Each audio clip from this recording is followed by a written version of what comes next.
Assalamualaikum warahmatullahi wabarakatuh. Bapak dosen dan teman-teman sekalian, pada kesempatan ini kami dari kelompok 2 akan mempresentasikan hasil analisis ekonomi manajerial mengenai kelas 2, yaitu dinamika inflasi, suku bunga, dan daya beli masyarakat di tahun 2020.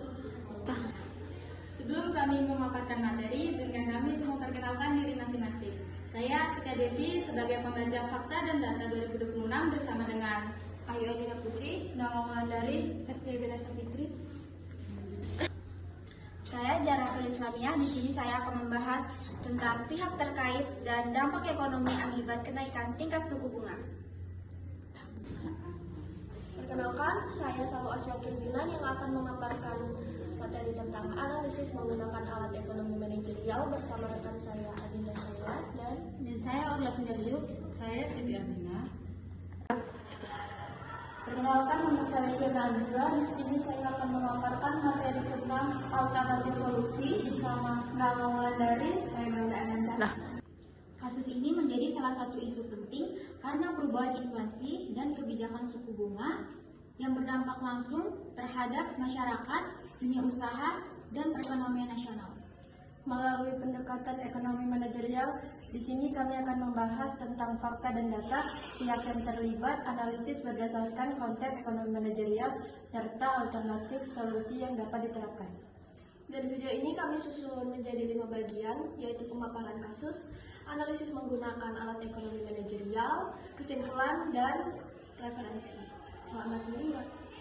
Assalamualaikum warahmatullahi wabarakatuh. Saya Ayu Andina Putri, pemapar materi fakta dan data tahun 2026. Jadi pada bulan April tahun 2026, tingkat inflasi di Indonesia itu mengalami penurunan menjadi 2,42% secara tahunan.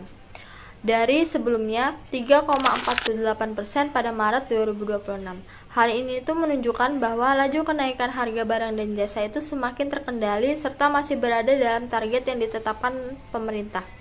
Penurunan inflasi ini itu dipengaruhi oleh beberapa faktor, yaitu tarif listrik yang kembali normal, menurunnya permintaan masyarakat setelah perayaan Idul Fitri, serta turunnya harga emas.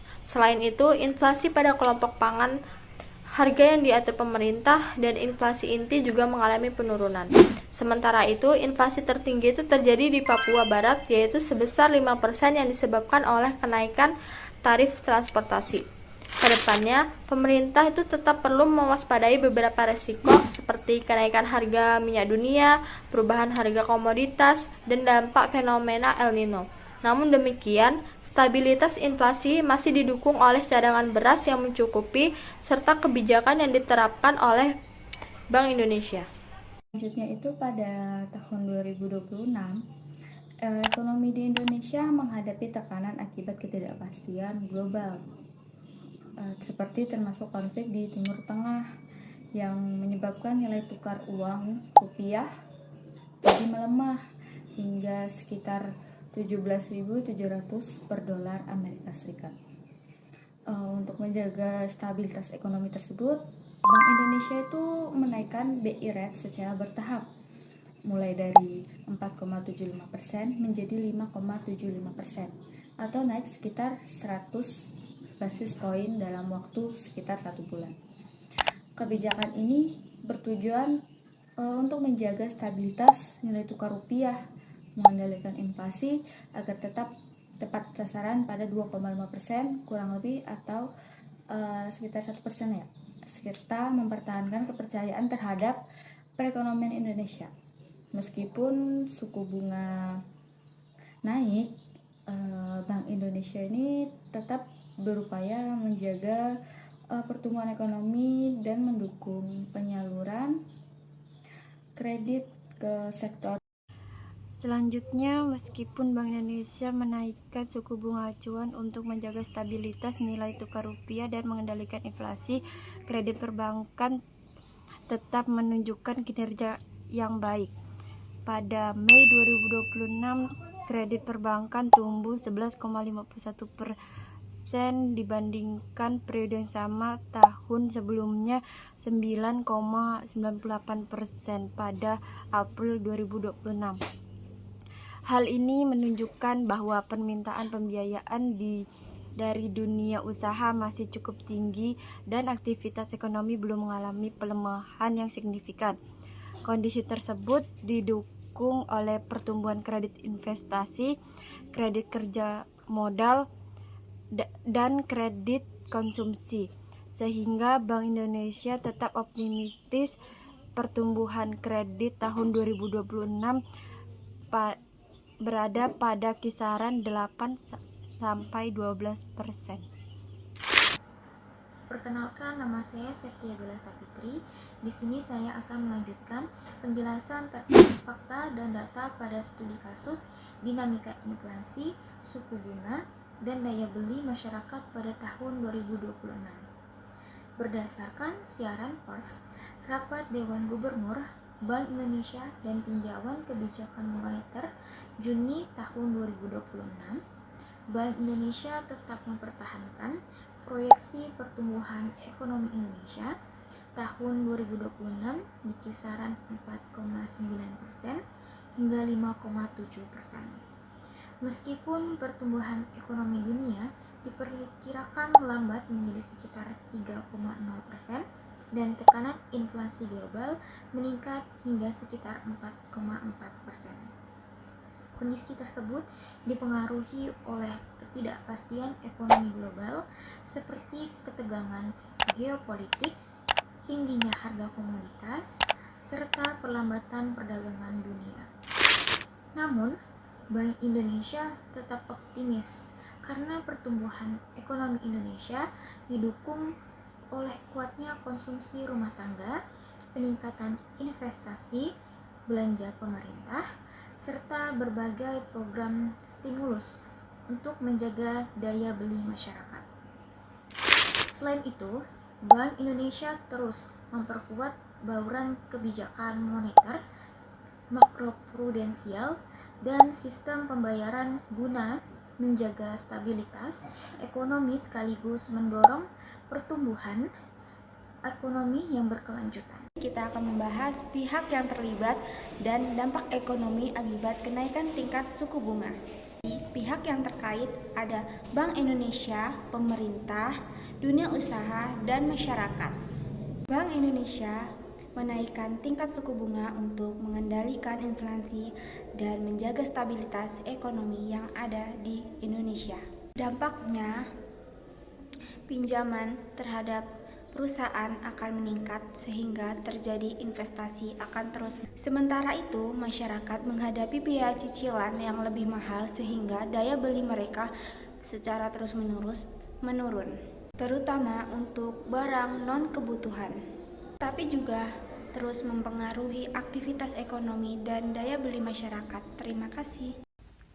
Baik, saya akan memaparkan poin penting dari analisis ekonomi manajerial terkait dampak kenaikan suku bunga. Ada 4 aspek yang perlu kita perhatikan atau kita cermati. Yang pertama itu ada analisis permintaan atau demand analysis, yaitu kenaikan suku bunga terbukti menurunkan permintaan pasar. Secara rasional, masyarakat mengalihkan dana mereka untuk menabung demi mengejar imbal hasil deposito yang tinggi daripada berbelanja atau berhutang. Selanjutnya adalah elastisitas harga atau price elasticity. Dampak ini berbeda di setiap sektornya. Sektor kebutuhan pokok seperti pangan bersifat inelastis sehingga penjualannya relatif aman.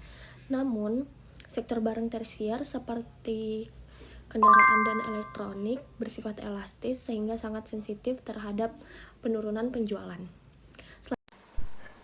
Selanjutnya ada price elasticity atau elastisitas harga. Barang kebutuhan pokok seperti pangan cenderung bersifat inelastis sehingga permintaan tidak banyak berubah meskipun harga naik akibat inflasi.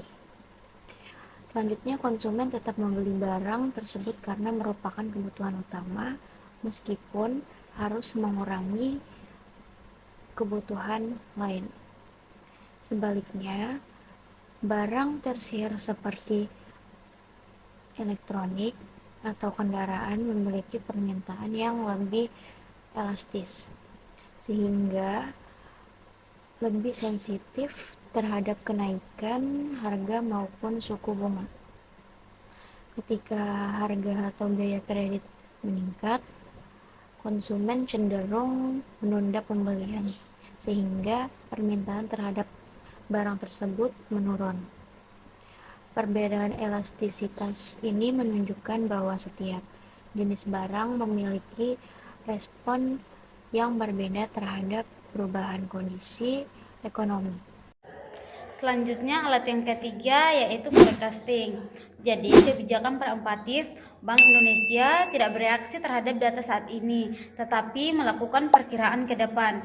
Mereka menaikkan suku bunga sebelum inflasi benar-benar melampaui batas target yang ditetapkan.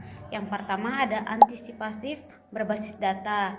Nah, ini keputusan untuk menaikkan suku bunga dari 4,75% menjadi 5,75% dalam waktu singkat, didasarkan pada proyeksi inflasi dan pertumbuhan ekonomi agar tetap terkendali. Nah, tujuan utamanya itu menjaga agar stabilitas harga tetap berada dalam kisaran sasaran, meskipun ada tekanan eksternal seperti kondisi global dan pelemahan nilai tukar. Selanjutnya saya akan menjelaskan mengenai alat analisis ekonomi manajerial, yaitu pricing strategi.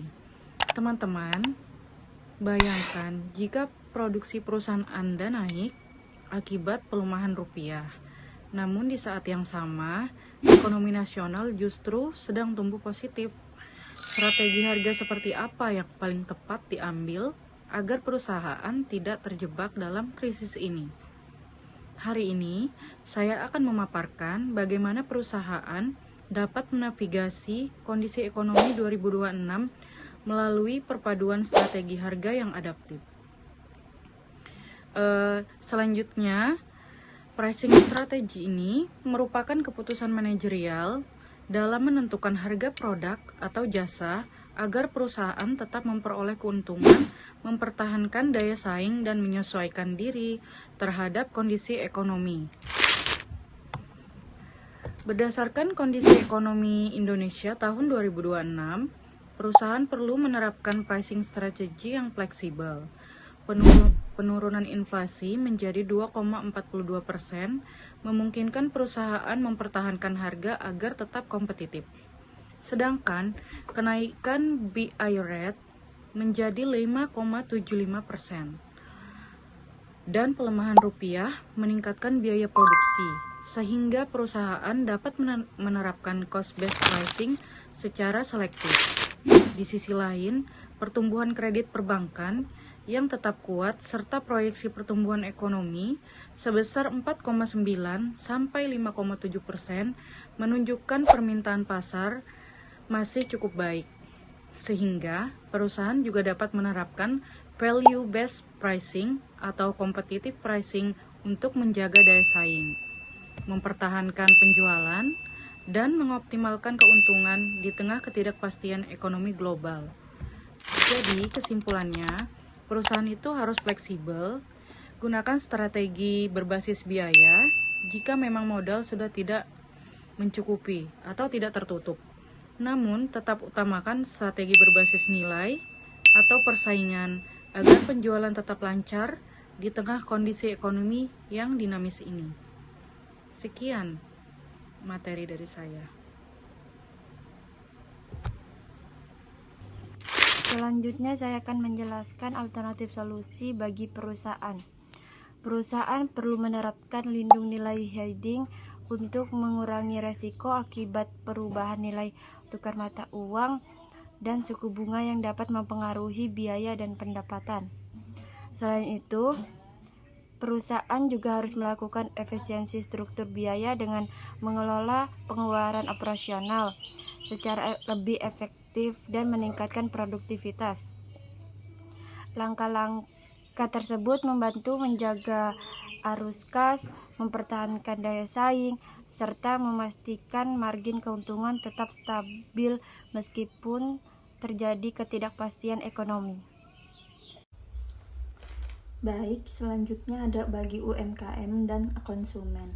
dalam memanfaatkan skema kredit atau suku bunga rendah yang didorong oleh pemerintah untuk menjaga daya beli dan akses pembiayaan.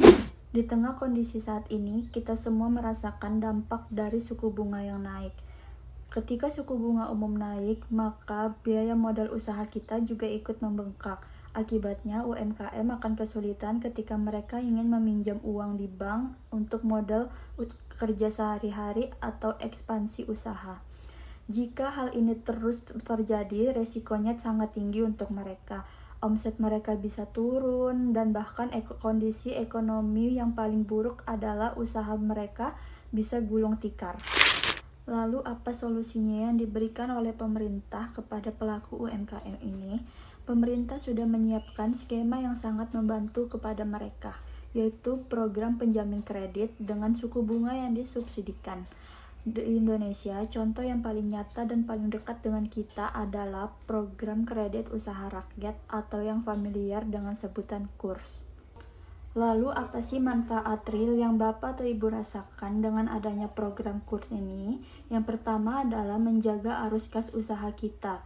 Karena beban bunga yang rendah, maka cicilan yang harus kita bayar setiap bulannya tidak mencekik bagi keuangan usaha. Uang yang ada bisa kita tetap putar untuk kebutuhan operasional selanjutnya.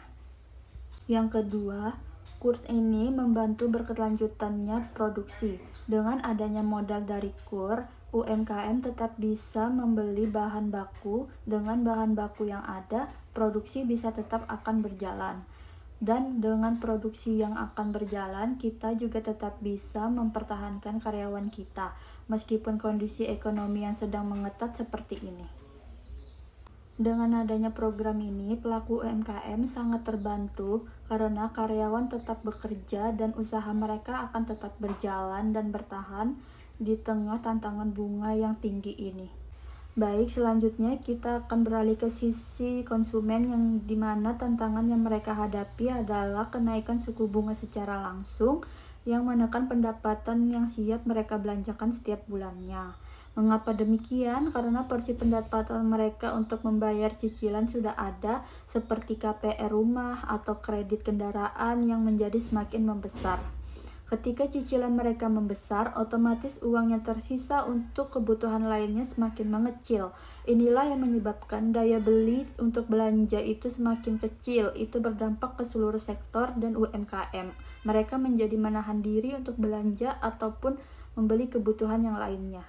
Lalu apa sih bentuk solusi yang diberikan pemerintah kepada konsumen? Pemerintah melalui berbagai kementerian sudah menyiapkan skema pembiayaan yang mendapatkan stimulus atau subsidi. Tujuannya agar masyarakat tetap bisa memenuhi kebutuhan penting tanpa terbebani bunga yang tinggi. Contoh nyatanya seperti KPRFLPP, yaitu fasilitas likuiditas pembiayaan perumahan untuk masyarakat berpenghasilan rendah.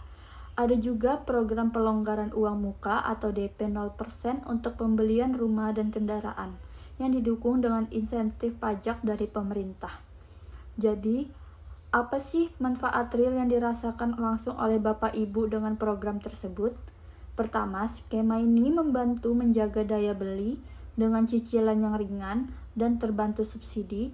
Kebutuhan masyarakat tepat terpenuhi, seperti kebutuhan papan dan pangan dan transportasi, dan yang paling penting adalah kita tidak perlu mengorbankan kebutuhan pokok kita seperti pangan dan kesehatan keluarga. Selanjutnya, menahan efek domino di perekonomian. Bayangkan jika masyarakat tetap mampu berbelanja dan mencicil rumah ataupun mencicil kendaraan, maka toko bangunan akan tetap buka, pabrik pun tetap buka, dealer mobil ataupun motor itu tetap berjalan. Dengan begitu, roda perekonomian di sektor real akan tetap berputar. Singkatnya, stimulus ini hadir agar rumah tangga tidak hanya bertahan, tetapi juga tetap bisa memenuhi kebutuhan dasar dan ikut menggerakkan ekonomi kita. Selanjutnya, bagi pembuat kebijakan. Bagi pembuat kebijakan ini, seperti Bank Indonesia dan pemerintah, penting untuk menjaga koordinasi antara kebijakan moneter dan kebijakan fiskal, agar perekonomian tetap stabil. Bank Indonesia berperan mengatur suku bunga dan jumlah uang yang beredar, sedangkan pemerintah mengatur pajak dan pengeluaran negara. Kedua kebijakan ini harus saling mendukung agar nilai tukar rupiah tetap stabil, inflasi dapat dikendalikan, dan pertumbuhan ekonomi tetap terjaga. Nah, selain itu, pembuat kebijakan juga harus memperhatikan sektor real seperti usaha, industri, investasi, dan lapangan kerja. Jangan sampai kebijakan yang dibuat untuk menstabilkan rupiah justru menghambat perkembangan dunia usaha. Nah, oleh karena itu, koordinasi yang baik antara Bank Indonesia dan pemerintah sangat diperlukan agar stabilitas ekonomi dapat tercapai tanpa mengorbankan pertumbuhan sektor real dan kesejahteraan masyarakat. Dari pembahasan kasus ini dapat disimpulkan bahwa dinamika inflasi dan kenaikan suku bunga pada tahun 2016 memberikan dampak terhadap daya beli masyarakat, biaya usaha, dan keputusan investasi. Dalam perspektif ekonomi manajerial, kondisi ini menggambarkan betapa pentingnya mengambil keputusan berdasarkan analisis data, biaya, manfaat, serta ekonomi yang terus berubah. Oleh karena itu, diperlukan kerjasama antar pemerintah, Bank Indonesia, dunia usaha, dan masyarakat agar stabilitas ekonomi tetap terjaga serta pertumbuhan ekonomi dapat terus berlangsung. Ketiga, Kami menutup dengan satu catatan, ekonomi manajerial bukan sekedar teori di ruang kelas, melainkan kerangka berpikir yang setiap hari dipakai oleh manajer perusahaan dan pembuat kebijakan untuk mengambil keputusan di tengah ketidakpastian. Sekian presentasi